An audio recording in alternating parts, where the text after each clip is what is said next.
nagaa maatiiwwan Abdii Fiiziks Akaadaamii akkam jirtu nagaa keessanii fayyaa keessanii ani nagaa kiyya. Egaa har'ammoo fiiziksii kutaa 11 boqonnaa 6ffaa keessaa exercise 6.11 waa'ee riiziltaroota irratti gaafii tokko qabadhee isiniif dhiyaadheen jira jechuudha. Gaafii kana bal'inaan hojjenna. Egaa isinitti chaanaalichaaf keessumaa taanaan subscribe gochuudhaan maatii taanaan viidiyoowwan laayik sheer gochuu hin dagatina. Akkasumas caalmatti deeggaruu yoo barbaadan yommuu viidiyoo kana ilaaltan VPN banadhaa kallattumaan gaaficha hojjechuu eegalla. Gaafichi exercise 6.11 gaafii lammaffaadha jechuudha. It goes like this. What is the equivalent resistance of the circuit shown in the figure? B. What current flows through the 5 ohm resistor? Egaa fiigarii asirratti argitan kana fiigaroota kana nuu kennee jira jechuudha. Fiigarii kanarraa equivalent resistance yookiin immoo ittisa waliigalaa barbaadi nuun jedhe jechuudha. Ittisa waliigalaa sarkiitii kana keessa jiru jechuudha. Kaarentii immoo resistara kana keessa yaa'u. Resistara yookiin immoo ittisoo 5 ohmii kana keessa yaa'u barbaadi nuun jedhe jechuudha. Barbaadi nuun jedhe jechuudha. Egaa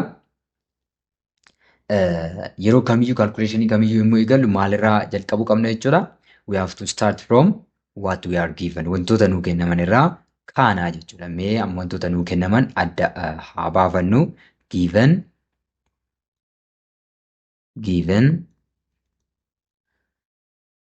a 24 volts battery, or simply you can say total voltage equals to 24 volts and 6 resistors. Resistaroota meeqatu nuu kenname? 6. 6 resistors. R1 mee isa kanaan 5.5 kan jenne kanaan R1 haa jennu. Then R2 10 ohmii kanaan R2 haa jennu. R3 5 ohmii kanaan R3 haa jennu.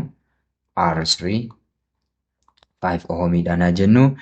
R4 immoo 15 ohmii kanaan R4 osoo jenne. R5 20 ohm.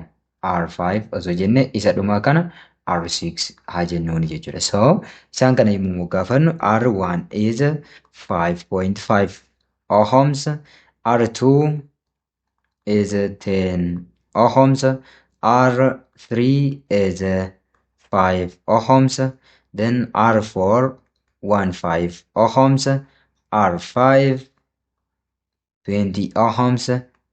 The last one is R6, which is 10 ohms. 10 ohms jechuudha.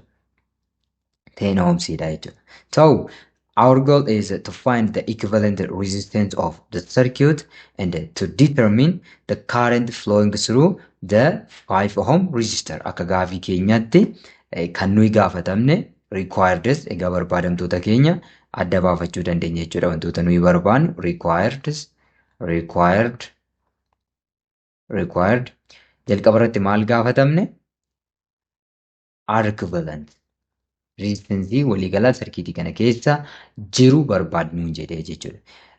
B irratti mainly kan nuyi gaafatamne I3 dha jechuudha. I3 egaa R3 waan jenneef karentii resistara 5 ohmii kana keessa yaa'u R3 jennee waan moggaafneef I3 barbaadnu jedhee jechuudha. So baay'ee salphaadha. Egaa nuyi I3 kana dabalatee volteejiiwwan fiixeewwan reesistaroota hunda kana irratti coban akkasumas immoo kaarentoota reesistaroota hunda keessa yaa'an tokkoon ni ilaalla jechuudha. Gadi fageenya maaliif gaafilee complex circuit akkanaatti wal qabatan kamiyyuu hojjechuudhaaf isin fayyada waan ta'eef jechuudha.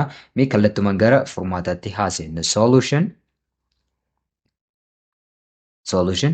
Egaa yeroo kamiyyuu yeroo sarkiitonni akkasii isin mudatan maal gochuu qabdu jechuudha. Sarkiitii keessan caccabsachaatee deemuu danda'uu qabaattu jechuudha.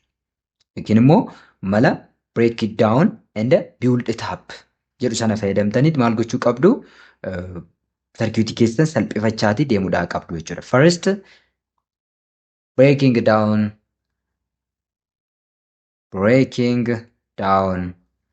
the circuit. Mee caccabsaatii haa deemnu sarkiitii keenya jechuudha. Sarkiitii keenya caccabsaatii haa deemnu jechuudha. Egaa sarkiitii keenya caccabsuudhaaf jalqaba maal goone jechuudha? karentiin kan deemaa jiru sarkiitii keenya luuppiidha yookiin immoo waan akka daandii cufaati jechuudha. Daandii cufaa kanarraa gara daandii bitaa gara mirgaa irratti osoo jijjiirannee baay'ee filatamaadha jechuudha. Baay'ee filatamaadha. Kana jechuun maal jechuudha? Egaa sarkiitii keenya asitti akka ilaalaa turtan, asirraa akka ilaalaa turtan, sarkiitiin keenya akkamiidha jechuudha. Sarkiiticha irra deebinee haa kaasnu al tokko. Sarkiitichi isa kana fakkaata. R1 jaankshinii qabna. R2 asitti jaankshinii qabna. R5 iddoo kana jira.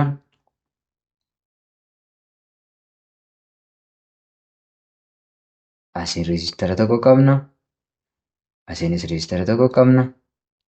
Gidduu kanarrattis reejistara tokko qabna jechuudha. Bifa kanaan jira. Kuni positive terminaalidha. Kuni negative terminaalidha jechuudha. Egaa asitti maal qabna? R1, R2, R3, R4, R5, R6. Kuni luuppiidha yookiin immoo daandii cufaadha jechuudha. Egaa daandii cufaa kanaan yeroo baay'ee nu galanni hubanna garuu kan baay'ee salphatu kan mijatu jechuudha. Yeroo baay'ee kanaan filadhu malee jechuudha. Bitaa gara mirgaatti jechuudha. Yookiin immoo sarara tokko irratti sarkiitii kana deeffachuu ni dandeenya jechuudha. Kana jechuun maal jenna? Meeqa amma caccabsaa deemna waan ta'eef maal goona? Diyaagiraamii keenya isa jalqabaa haa kaafan. Diyaagiraamii keenya isa jalqabaa kaafanne jechuudha. Diyaagiraamichis maal ta'a jechuudha? Diyaagiraamichaan first redraw haa jennu. First redraw. Diyaagiraamii keenya bitaa gara mirgaatti jechuudha. Poozitiivni gara bitaatti argamu, negatiiv ammoo gara mirgaatti jedhee haa fudhadhu jechuudha. So kuni poozitiiva yoo ta'e asitti maal hin godha jechuudha? Kanarraan ka'a jechuudha. Poozitiivarraa ka'e poozitiivatti asii poozitiivarraa yommuu deemu maal ture? R1 jira. R1 asitti an kaafadha tokko. Then jaankishinoota keenya. Egaa jaankishinoota keenya jaankishinii 4 qabna asirraa yoo ilaaltan jechuudha. Iddoo kaarentiitti qoqqoodu. Jaankishin 1, jaankishin 2, jaankishinoota meeqa qabna? 3 qabna. Iddoo kanatti kaarentiin ni hirama. Sadaffaan eenyudha jechuudha? Jaankishin 3 iddoo kanadha jechuudha. Jaankishin 3. So jaankishinii keenya isa jalqabaa jira jechuudha. Jaankishinii keenya isa jalqabaa irratti kaarentiin bakka lamatti qoodama. Kaarentiin bakka lamatti qoodama. Kanaafuu meenuyi kaarentiidhuma hamma jaankishin 2tti nu geessu fuunee adeema. Kanaan maal jennere? Jaankishin 1 jenne. Jaankishin 1, jaankishin 1tti aanee R2 jira. R2, then R2tti aanee jaankishin 2 jira. Jaankishin 2. Jaankishin 2tti aananii riijistaroota lamatu jiru jechuudha. Jaankishin 2tti aananii riijistaroonni lama wal duubaa dura galanii jiru. Eenyu fi R5 fi R6 kun jechuudha. So jaankishin 2dhaan booda R5 jira. R5tti aanee ammas R6 jira. Sanaan booda kun maal ta'a jechuudha? Negative terminaalii kiyya ta'a jechuudha. R6 booda bifa kanaan dhufee asitti deebi'a waan ta'eef jechuudha. Amma R3 fi R4 ilaalla jechuudha. Jaankishin 1 bira dhaqa.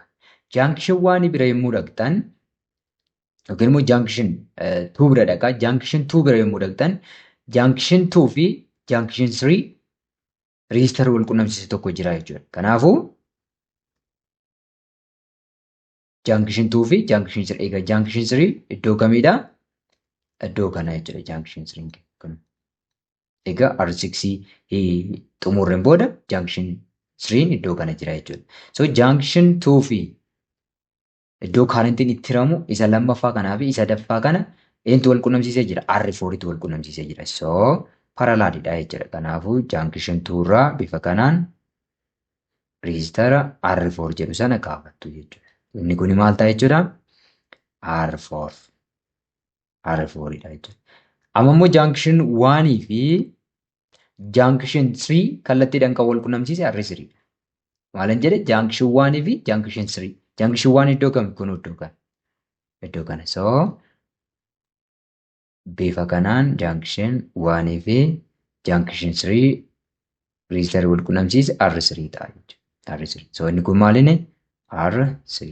Sarkiitii keessan Sarkiitii bifa luuppii ture sanarraa gara kanatti jijjiirrannee jirra jechuudha. Egaa bitaadhaa gara mirgaatti yommuu fudhattan baay'ee isinii salphata. Riijistaroota keessan moggaafachuu dandeessu. Kun R1dha, R2dha, kun R1 asirraa kaane waan ta'eef. Then junction 2 booda kan jiru inni kun R5dha. Inni kun R6dha. R4 fi R3 kiyya as jiru jechuudha. As jiru jechuudha. Egaa sarkiitiin keessan bifa kana erga qindeeffatanitti amma baay'ee salphaadha jechuudha. Amma baay'ee salphaadha. R5 fi riijistaroota kana lamaan yoo ilaaltan they are connected in series. Daandii siriitiin wal qunnamanii jiru. Maaliif kaarentiin dhufee junction kanarraa erga iddoo kana seene kaarentiin R5 keessas R6 keessas jiru maal ta'a? Dhaabbataa ta'a jechuudha. Kanaafuu equivalent resistance eenyuuf eenyu barbaaduu ni danda'a? R5 fi R6 barbaaduu ni danda'a jechuudha. So isa kanarraa maal argachuu danda'a jechuudha? Bifa kanaan R equivalent of resistor 5 and 6 equals R5 plus R6 in jedha.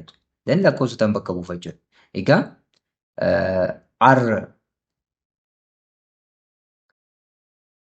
R5 fi R6 lakkoofsota isaaniitiin fudhachuudha. R5 20 ohomsiidha. R6 immoo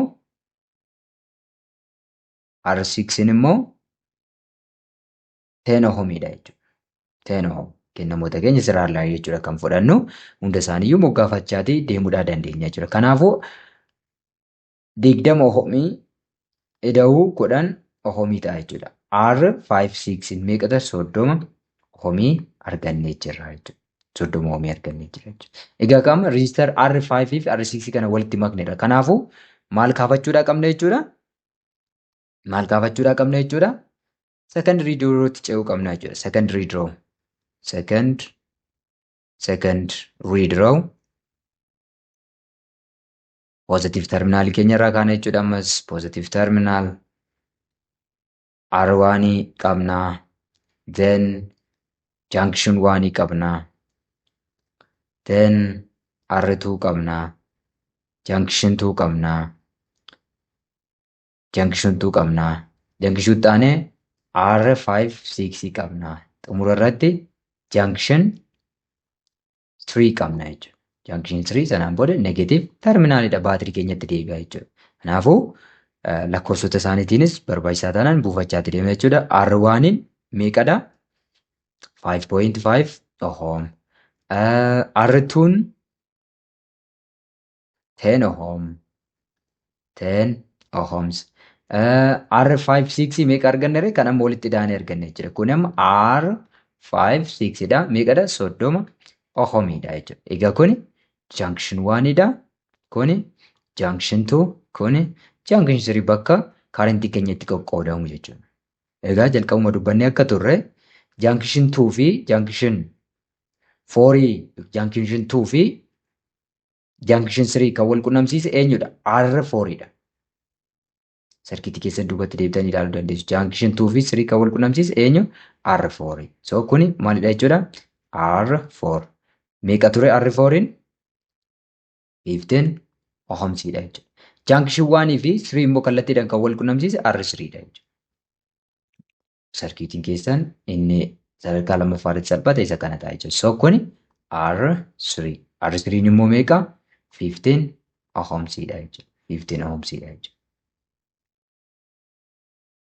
R3 5 ohms. I'm sorry. R3 5 ohomsiidha jechuudha. Egaa lammaffaarratti kana kaafanneerra. Amma immoo sarkiitii keessan ilaaltu jechuudha. Sarkiitii keessan yoo ilaaltan kaarentiin dhufee junction 2 irratti hiramu kuni kaarentiin fakkeenyaaf dhufee as seenu kuni eenyuuf eenyutti hirama? Inni kun R5 R6 keessa darba jechuudha. Equivalent resistance R5 and R6 kana keessa darba. Inni kun immoo dhufee resistor 4 kana keessa darba jechuudha. Asitti immoo dhufeetu maal ta'a? Walitti immoo makama jechuudha. Walitti makama jechuudha. Kaarentiin asiin seene asitti bittinnaa as iddoo kana gahe immoo walitti makama. Kanaafuu R5 6 fi R4 kun paralaalii ta'uu isaanii kan nutti agarsiisudha jechuudha. So kan isaan lamaanii maal gochuu dandeenya jechuudha? Barbaaduudhaa dandeenya jechuudha. Kan isaan kana lamaan. Isaan kun lamaan maalidha jechuudha? Walii parallelidha. So since since R5, 6 and R4 are in parallel,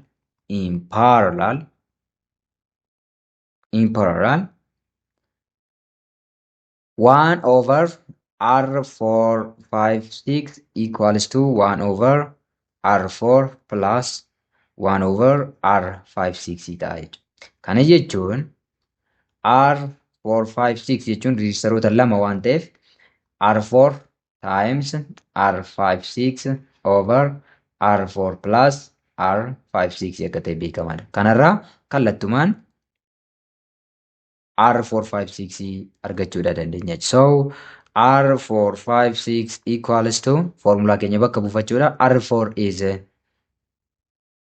15 ohms, 15 ohms times R5, 6 is 30 ohms divided by 15 ohms plus 30 ohms, which is equals to correction by so soddoma meeqa jechuudha? 450 ohms divided by 45 ohms. This one is ohm square. We can simplify 1 ohm by 1 ohm. So R4, 5, 6 meeqa arganna jechuudha? 10 ohms arganna. 10 ohms arganna. Rejistaroota kana lamaan walitti daballee jirra jechuudha. Kanaan booda ammas isa kanas maal gochuu dandeenya ree? Salphifachuudha dandeenya jechuudha. Third redraw. Egaa poozitiiva keenyarraa jalqabna. Poozitiiv terminaalii keenyarraa R1 qabna. Then R2 qabna. Then sanaan booda junction 2 wanni jedhamu badeera. Maaliif R5, 6 fi R4 walitti makamaniiru waan ta'eef jechuudha. Then iddoo kanatti junction 1 jira. Kun junction 1dha.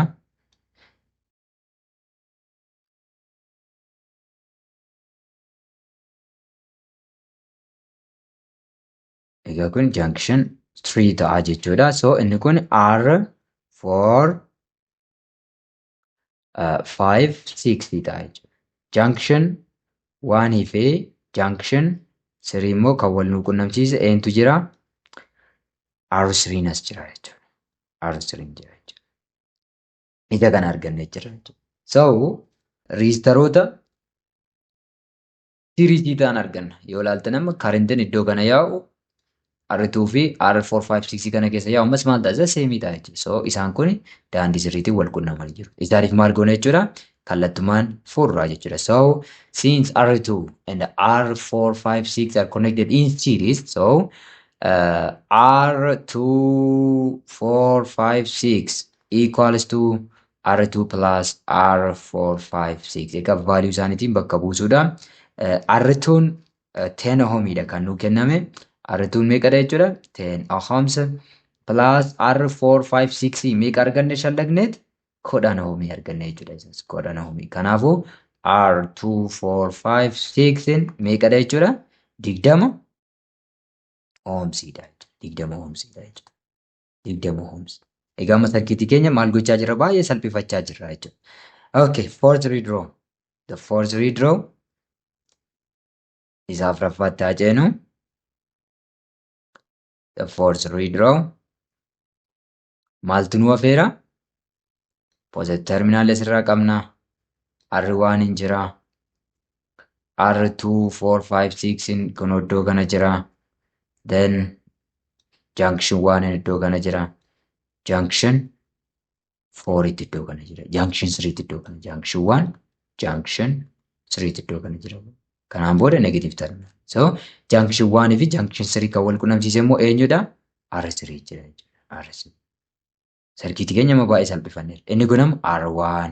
Inni kun R2, 4, 5, 6. Inni kun R3.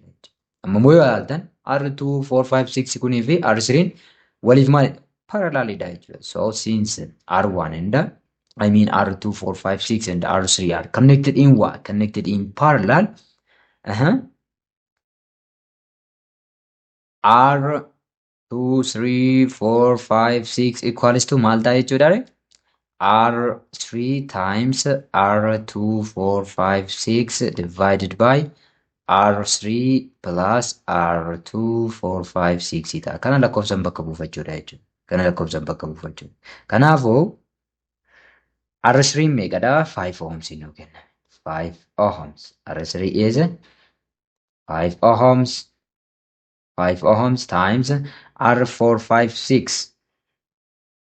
Meeqa arganne? 20 ohms divided by 5 ohms plus 20 ohms. So R2, 3, 4, 5, 6 equals to dhibba ohms squared yeroo 25 ohmiin tokko ohmii tokkoon bada. So R3, R2, 3, 4, 5, 6 meeqa jechuudha? 4 ohmsiidha jechuudha. 4 ohms. 4 ohmsiidha. Isaan kun lama maal ta'aniiru jechuudha? Walitti makamaniiru jechuudha. Kana lamaan maal goonerra? Kana lamaan reejistara tokko goonerra jechuudha. Then sarkiitii baay'ee salphaa ta'e argannaa jechuudha kanaan booda. Fifth redraw. Diyaagiraamii keenya ammas yoo salphifannu sadarkaa 5ffaa irratti jechuudha. Fifth redraw. Fifth redraw. Positive terminaalii qabna. R1 qabna. R2, 3, 4, 5, 6 qabna. Negative terminaalii qabna jechuudha. R1, R2, 3, 4, 5, 6. Kana jechuun bifa luuppiitiin sarkiitii keenya kana osoo kaafannee maal ta'a jechuudha? Poozitiividha kuni, negatiiva asirraan asitti R1 qabna.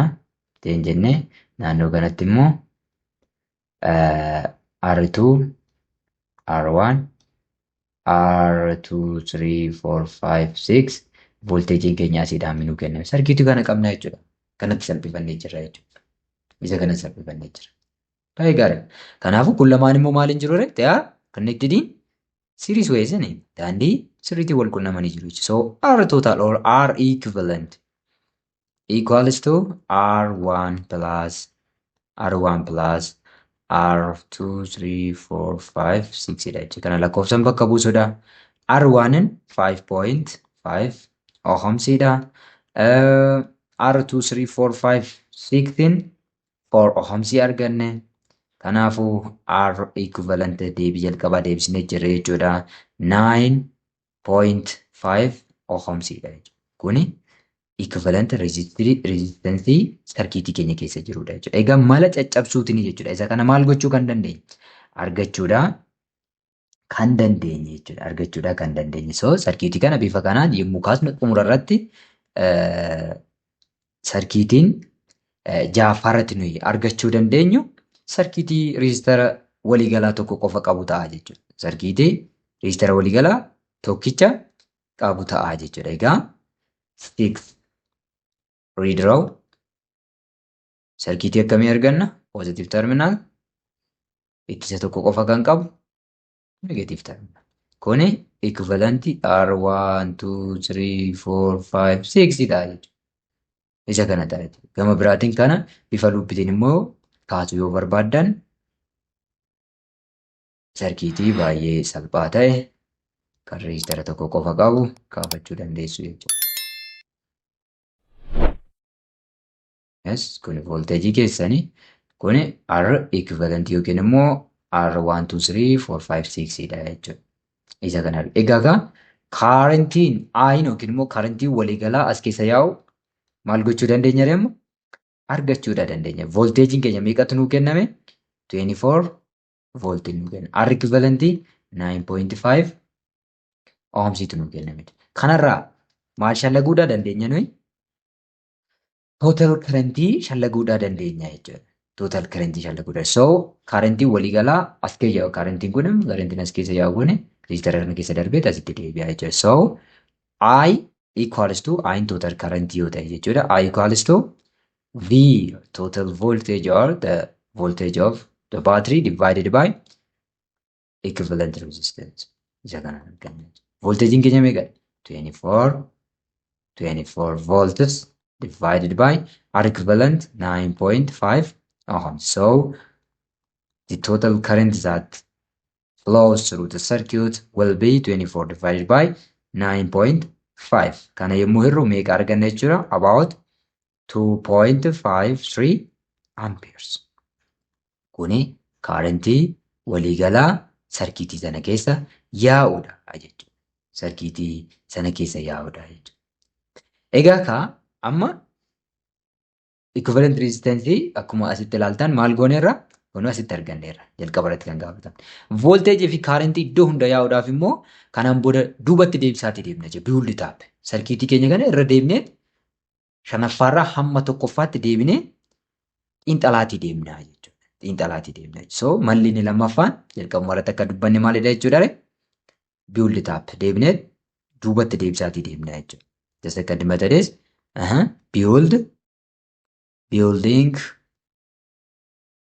building up the circuit. Duubatti deebisnee kaasaa deemna jechuudha. So jalqaba irratti eenyu kaasnu mee redraw shanaffaa kaafnee turre sana jechuudha. Fifth redraw. Again lammaffaa irratti first redraw keenya deebinee ilaalla. First redraw ni yaadatti yoo ta'e maal ture jechuudha? Bifa kanaan R1 kan qabu deebi'ee immoo R2 3 4 5 6 kan qabu isa kana ture jechuudha. R1 R2 3 4 5 6 kan qabu. R1in 5.5 ohmsiidha. R2 3 4 5 6 immoo 4 ohmsiidha jechuudha. Egaa amma kaarentii volteejii barbaadaa jirra waan ta'eef kaarentiin I maddarraa ba'e egaa kuni baatiriidha jechuudha. Kuni baatiriidha. Maddarraa ba'e kun R1 keessas isumatu darba asittis maaluma qabaanna asittis I'duma jira jechuudha. Iddoo kanattis kan yaa'u maal I'dha. Iddoo kanattis kan yaa'u maal I'dha. Kun negatiiv terminaalii baatiriiti. Kanaafuu R1 fi R2 3 4 5 6 kun siiriisiidhaan waan wal qunnamanii jiraniif kaarentiin isaan keessa yaa'u kaarentii maddaatiin wal qixa ta'a jechuudha. So since R1 and R2 3 4 5 6 are in series, the current has only one path to flow. Karaa takkitti qofa qabaata kun karaa amma dubbanne kana jechuudha. Kanarraa I1 equals I2 3 4 5 6 equals I ta'a jechuudha. I ta'a jechuudha. Kuni maal nutti agarsiisa? Lamaan isaaniiyyuu meeqa ta'uu nutti agarsiisa? I'in immoo 2.53 amps jenneerra jechuudha. 2.53 amps jenneerra jechuudha. Egaa I1 argannee jira. Kaarentii maal keessa yaa'u? Reejistara tokkoffaa keessa yaa'u jechuudha. Kanaafuu kaarentii kana arganneerra jechuun akkasumas immoo I2 3 4 5 6 equivalent reejistaroota kanneenis argannee jira. Kanarraa volteejii reejistara jalqaba kanarratti cobu maal gochuu dandeenya? Salphaatti barbaaduu dandeenya jechuudha. Using what? Using Ohm's law. So using Ohm's law or from Ohm's law, V1 equals to I1 times R1. I1 is 2.53 amperes times R1 is 5.5 ohms. Okay. Kanarraa V1 maal ta'a jechuudha? V1 equals lakkoofsota kana lamaan yommuu walii baay'istan meeqa argattu? 13.9 volts. Isa kana arganna jechuudha. Itti deebisnee maal barbaaduu dandeenya? Voltage drops across R2 3 4 5 6 kana jechuudha. Reejistara kanarratti voltage cobes barbaaduu dandeenya. So inni immoo maal ta'a? V2 3 4 5 6 equals to I2 3 4 5 6 times R2 3 4 5 6 ta'a. Kanarraa I2 3 4 5 6 wal fakkaataadha. 2.53 amperes times resistancein keenya meeqadha? Resistancein keenya meeqadha? 4 ohms. Kana lamaaniin waliin baay'istan 10.1 volt argata. 10.1 volt argata. Egaa inni kun volteejiiwwanii fi kaarentiiwwan kanneen biroo argachuudhaaf kan nu fayyadu isa kana duubatti maal gochuudha? Deebisnee ijaaruudha jechuudha sarkiitii isaa. Okay, baay'ee gaarii.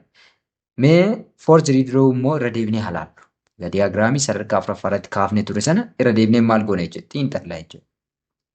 Let's review the force redraw. Irra deebinee ilaalla jechuudha.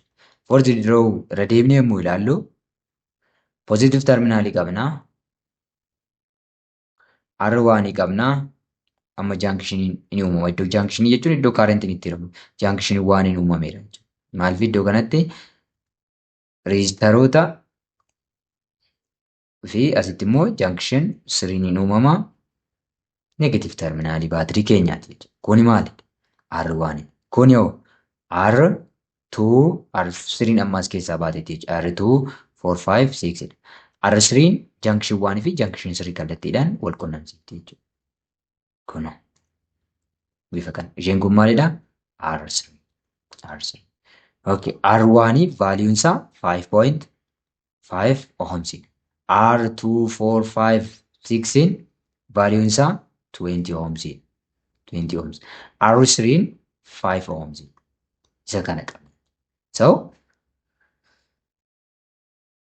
karentiidhuma wantoota kana keessa yookiin immoo reejistaroota kana keessa yaa'an ilaallaa jechuudha. Egaa karentiin dhufee jaankishin 1 kana seenu I totaalidha jenne yookiin immoo I'dha jenne kan R1 keessa yaa'udha yookiin immoo I1 keessa kan yaa'udha jenne. Garuu jaankishinii kanarra dhufeet iddoo lamatti hirama jechuudha. Inni tokko R2 4 5 6 keessa darba, inni tokko immoo R3 keessa darba jechuudha. Kanaafuu since R3 and R2 4 5 6 are in series, I mean in parallel. In parallel waltarree waan ta'aniif the voltage drop across each is equal, which is the voltage drop across R2 3 4 5 6 kan jalqaba iddoo tokkotti kun lamaan iddoo tokkotti turanii waan ta'eef voltage dropin maal ta'a jechuudha? Wal fakkaataa yookiin immoo wal qixa ta'a jechuudha kana keessa. Kana jechuun maal jechuudha? V3 equals to V2 4 5 6 equals to V2 3 4 5 6 jennee kutaa kana keessatti kan arganna yommuu reejistaroota kana walitti daballee R2 R3 fi R2 4 5 6 kana walitti daballee kan asitti arganne kunoo V2 3 4 5 6 kana wal qixataa maaliif waltarree waan ta'aniif potential droopin wal qixataa jenne seera ohms keessatti ilaallee jirra jechuudha. So lakkoofsi sunis meeqadha? 10.1 voltiidha jechuudha.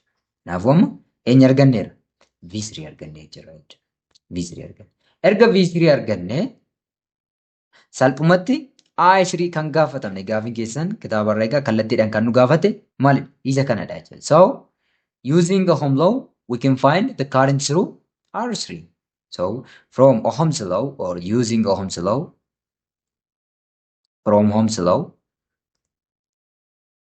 using Ohm's law, I3 equals V3 divided by R3.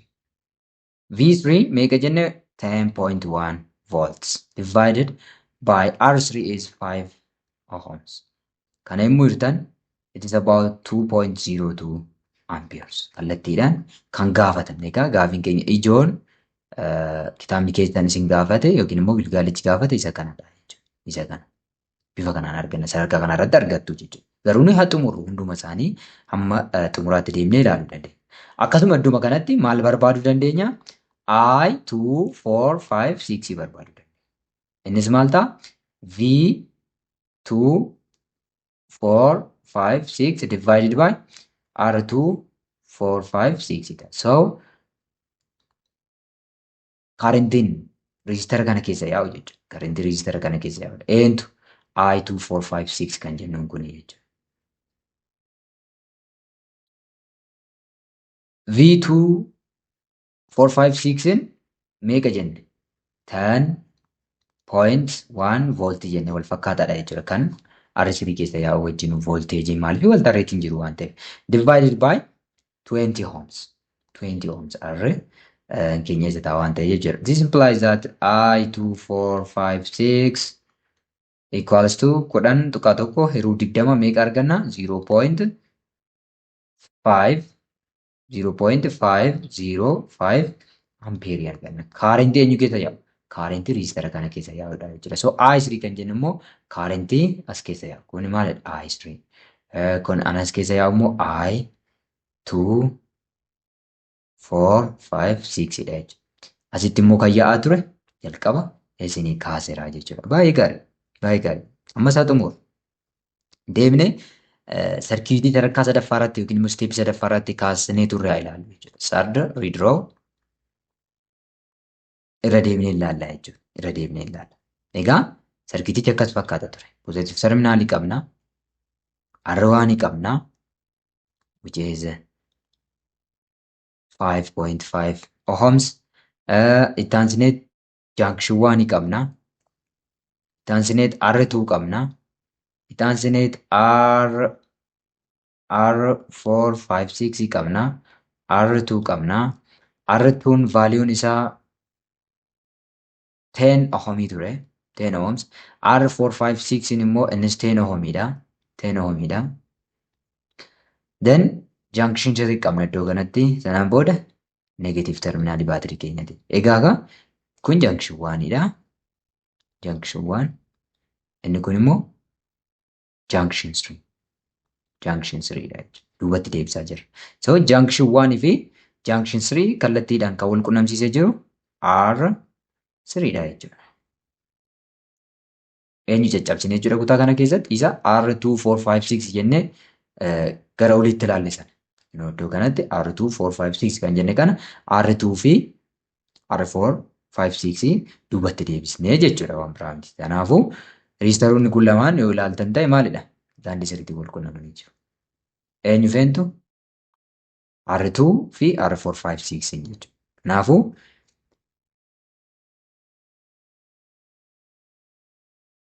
Karentiin R1 keessa yaa'ee dhufe kun iddoo kanatti hiramuudhaan inni kun gara kana inni kun gara kana akka godhu ilaalleerra jechuudha. Kuni maalidha jenne R3dha jenneerra jechuudha. Hammataas barbaanne arganneerra jechuudha. Egaa R2 fi R456 kun daandii sirriitti wal qunnamanii jiru jechuudha. They are in series, isn't it? They are in series. So I2 equals to I456 equals to I iddoo kan walitti qabatanii turan jechuudha. I2456. I2456 immoo meeqa arganne? 0.505 ampeerii arganne. Amma immoo eenyu arganne? I2 yookiin immoo karentii riizistara lammaffaa keessa deemuu fi kan equivalent riizistarii 456 kana keessa deemu arganne jechuudha.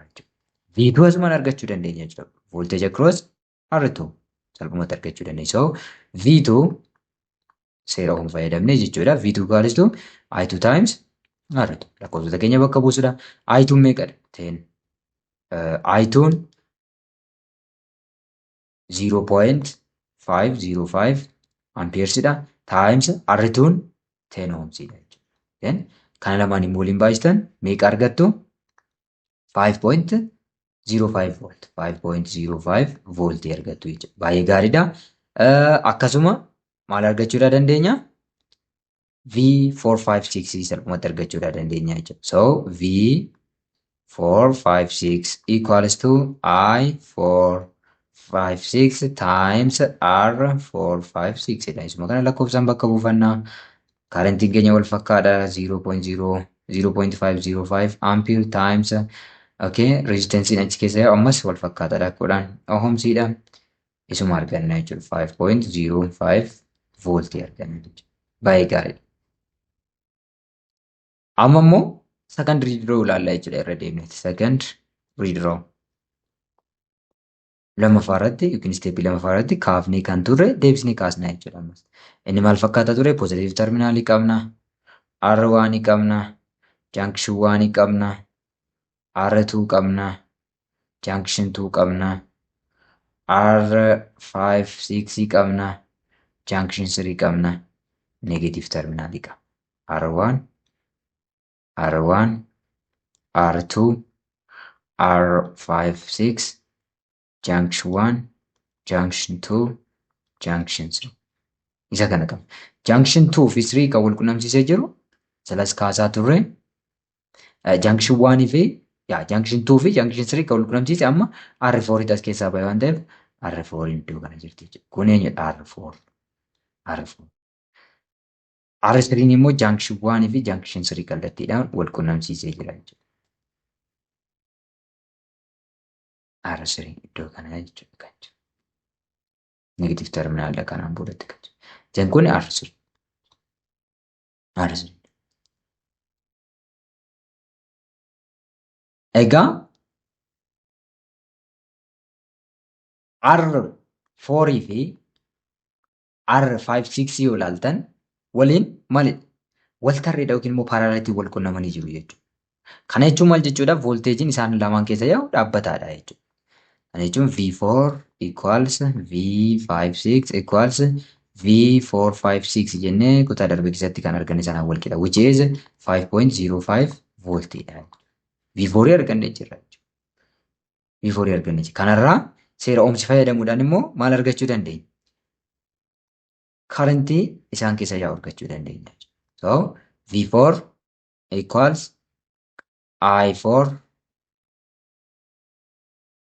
currentii dhumaaf formula haa barreeffannu I4 equals V4 divided by R4. V4 in 0.505 volts divided R4 in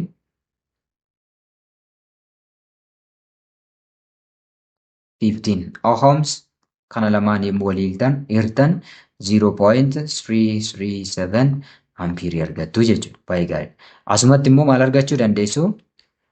Currentii equivalent resistance resistor 5 fi 6 gidduu yaa'u argachuu dandeessu jechuudha. So I56 currentii isa keessa yaa'u. Currentii as keessa yaa'u jechuudha. Kan amma barbaanne kan as keessa yaa'udha. Kuni I56 kuni I4 dha jechuudha. Okay. Isa kana yommuu barbaannu V56 R56 ittiin hiruutiin arganna jechuudha. I56 equals to volteejiin keenya dhaabbataadha jenneerra 5.05 volt divided by R56. Resistancein waliigala meeqa ture? 10 ture. 10 ohms ture. So I56 equals to meeqa ta'a jechuudha? 0.505 ampere ta'a jechuudha.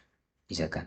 Amma immoo first read itti deebina jechuudha. Hunda isaa argachuuf. R5 fi I5 fi I6 V5 fi V6 argachuuf jechuudha. So first read itti deebina jechuudha. Akkam ture? Positive terminal qabna.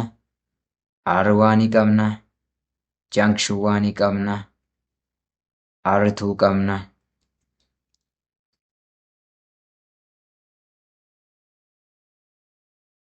Junction 2 qabna. R5 qabna. R6 qabna. Junction 3 qabna. Negative terminal qabna. Kuni maali? R1 kun R2 kun R5 kun R6 kun junction 2. Then junction 2 fi junction 3. This one is junction 3. Junction 2 fi junction 3 kallattiidhaan kan wal qunnamsiisee jiru eenyudha? R4 dha. R4.